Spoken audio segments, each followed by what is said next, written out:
দল কখনো নোংরামো করে না, তোদের মতন কিছু কর্মীরা দলকে নোংরা করে রেখে দেয়। তোদের মতন কিছু রয়েছিস সনাতনী, নিজেকে পরিচয় দিস, তোরা আমাদের হিন্দু ধর্মটাকে বদনাম করে দিচ্ছিস। হরিদাস পাল মানে দিলীপ ঘোষ কোন হরিদাস পাল এসব কথা বলার জন্য? দিলীপ ঘোষ কোথাকার কোন হরিদাস পাল যে উনি এই কথা বলতে পারেন?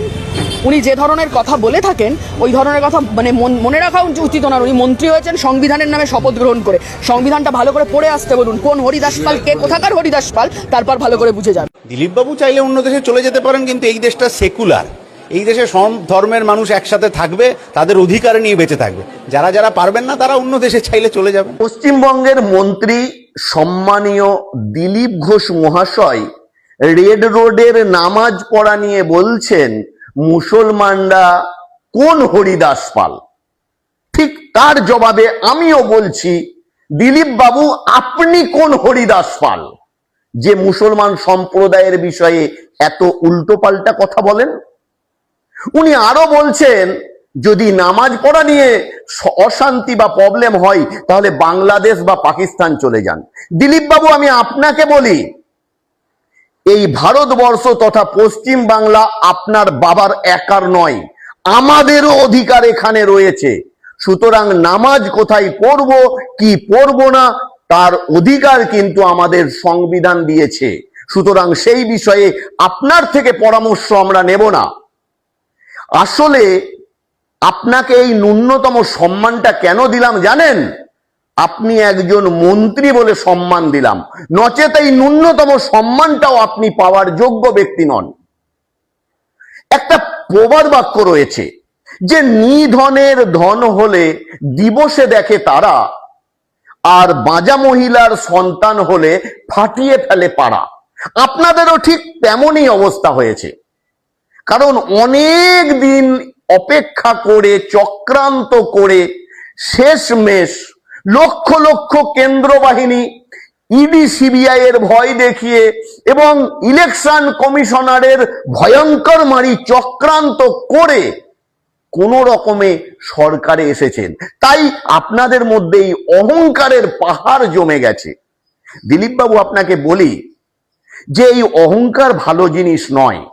কারণ সরকারের ক্ষমতা কিন্তু ক্ষণস্থায়ী আর পাবলিকের ক্ষমতা কিন্তু চিরস্থায়ী। আর আপনি এটা অবশ্যই বুঝতে পারবেন প্রাক্তন মুখ্যমন্ত্রী মমতা বন্দ্যোপাধ্যায়কে দেখে এবং দলনেতা ওই অভিষেক বন্দ্যোপাধ্যায়কে দেখে। তাদের আজকে কেমন অবস্থা হচ্ছে, কালকে যে আপনারও তেমন অবস্থা হবে না এটা কিন্তু ঠিক নয়। তাই আপনাকে বলি, বর্তমানে বাংলায় এখন ডিমের খুব ঘটনা চলছে, নেতা মন্ত্রীদের ডিম মারা হচ্ছে। এ কথাটা আপনিও অনেকবার মাথায় ভালো করে ঢুকিয়ে নেবেন। কে জানে কালকে আপনার ক্ষমতা চলে গেলে আপনার উপর ওই ডিম না মারা হয়।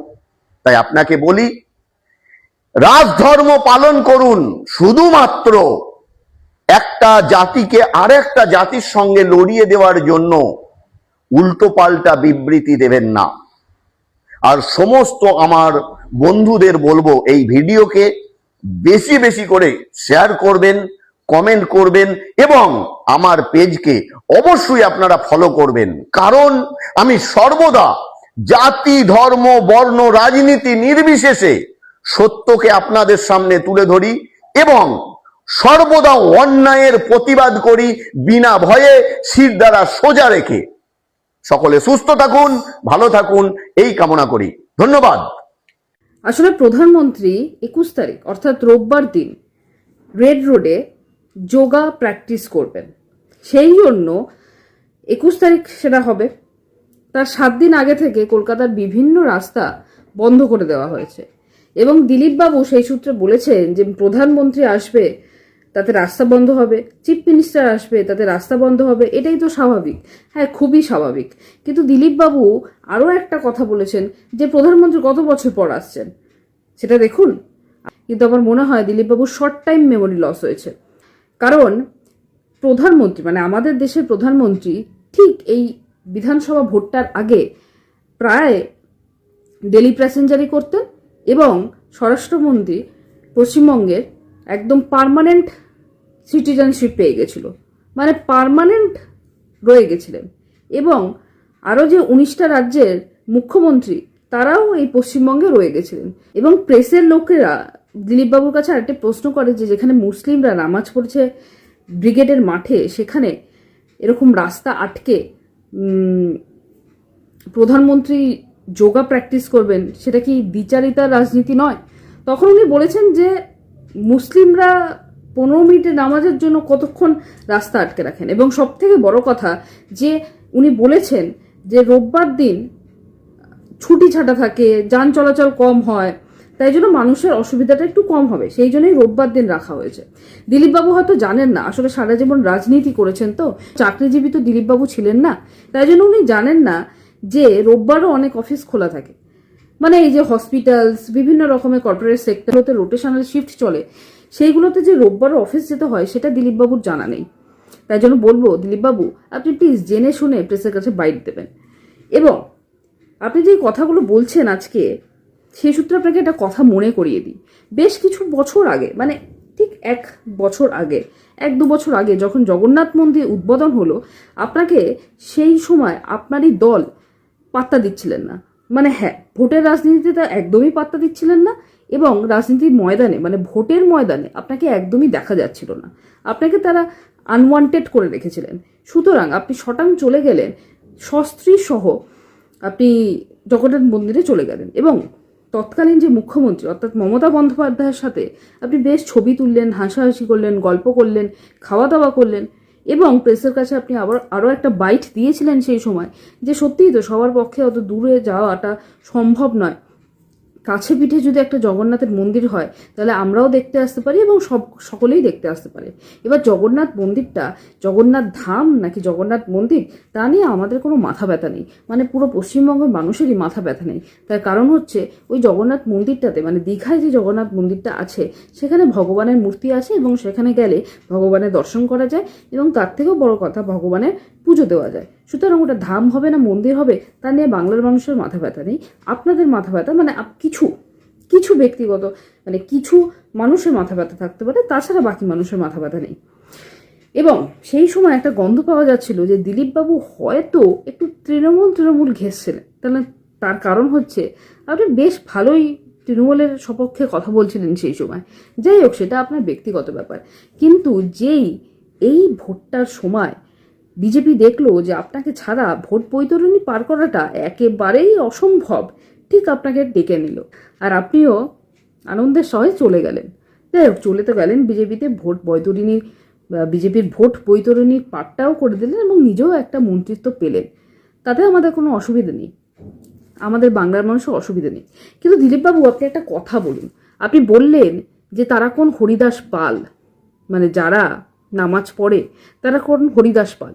এক্ষেত্রে আপনাকে বলে রাখি যে এসআইআর প্রক্রিয়া দ্বারা ভোটার লিস্টে যাদেরকে নাম উঠেছে তারাই ভোট দিয়েছেন, এবং যাদের নাম বাদ গেছে, অর্থাৎ 27 লক্ষ মানুষের নাম বাদ গেছে, তাদের নাম ভোটার লিস্ট থেকে বাদ গেছে, সেটাও এসআইআর প্রক্রিয়া দ্বারা। এই 27 লক্ষ বাদ যাওয়া মানুষের মধ্যে হিন্দু আছে, মুসলিম আছে, শিখ আছে, জৈন আছে এবং নন বেঙ্গলিও আছেন। আর যারা ভোট দিয়েছেন তাদের মধ্যেও হিন্দু, মুসলিম, খ্রিস্টান, জৈন এবং মতুয়া এবং নন বেঙ্গলি আছেন। সুতরাং আপনি সেই যারা আপনাদেরকে ভোটটা দিয়েছেন তাদের মধ্যে একটা গোষ্ঠীকে তুলে ধরে আপনি কখনোই, বা একটা ধর্মকে তুলে ধরে, মানে একটা ধর্মের মানুষকে তুলে ধরে কখনোই বলতে পারেন না যে তারা কোন হরিদাস পাল। আপনি যদি আপনার ভোটারদের এটা বলেন বা জিজ্ঞেস করেন যে তারা কোন হরিদাস পাল, তাহলে তাদেরও জানার অধিকার আছে যে যেই সমস্ত প্রার্থীকে আমরা ভোট দিয়েছি, ভোট দিয়ে বিধানসভায় পাঠিয়েছি এবং তারা মন্ত্রিত্ব পেয়েছেন, তাহলে তারা কোন হরিদাস পাল। বিশ্বাস করুন, আপনি যদি আপনার ভোটারদের কাছে প্রশ্ন করতে পারেন যে তারা কোন হরিদাস পাল, তাহলে আপনার ভোটাররাও আপনাদের কাছে, অর্থাৎ আপনার কাছে এবং আপনার দলের বিভিন্ন নেতার কাছে এটা প্রশ্ন করতেই পারে যে আপনারা কোন হরিদাস পাল, যার জন্য রাস্তা বন্ধ করে যোগা প্র্যাকটিস করতে হবে।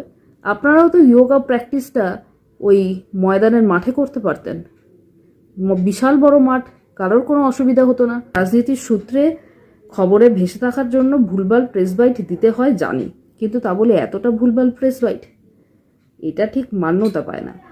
আমি আপনাকে ব্যক্তিগত আক্রমণ করতে চাই না, তার কারণ আপনি রাজনীতিবিদ হিসেবে বেশ ভালোই, সেই জন্যই বিজেপি আপনাকে আগের বার বের করে দিয়েছিল, আর সেইবার বিজেপি ভোট বৈতরণীটা পার করতে পারেনি, তাই জন্য বিজেপি আবার আপনাকে এখন ডাকলো, আর বিজেপি ভোট বৈতরণীটা পার করে দিলেন আপনি। তাই জন্য আপনাকে আমি বলতে বাধ্যই হচ্ছি যে আপনি ভালো রাজনীতিবিদ, কিন্তু ভালো রাজনীতিবিদ মানে এটা নয় যে আপনি আপনার ভোটারদের উপর প্রশ্ন করতে পারেন তারা কোন হরিদাস পাল। যদি এই প্রশ্নটা আপনি ভোটারদের করেন, তাহলে ভোটাররাও আপনাকে প্রশ্ন করবে আপনি কোন হরিদাস পাল, তাই না? আমার মনে হয় আপনার চিকিৎসার প্রয়োজন। এমনি আগে বললাম আপনার শর্ট টাইম মেমোরি লস হয়েছে। প্রধানমন্ত্রী যাতায়াত করেছেন 1 মাস আগেই, প্রধানমন্ত্রী ডেলি প্যাসেঞ্জারি করেছেন, সুতরাং 1 বছর পর প্রধানমন্ত্রী আসছে, এই কথাটা যে বলবে তার মাথার সমস্যা নিশ্চয়ই আছে। সুতরাং আপনি দয়া করে একটু ডক্টর দেখান। আপনার বাড়ির মানুষের কাছে আমার অনুরোধ থাকবে, বিনীত অনুরোধ থাকবে যে আপনাকে একটু সেবা করুক, আপনি তাড়াতাড়ি সুস্থ উঠবেন। ধন্যবাদ।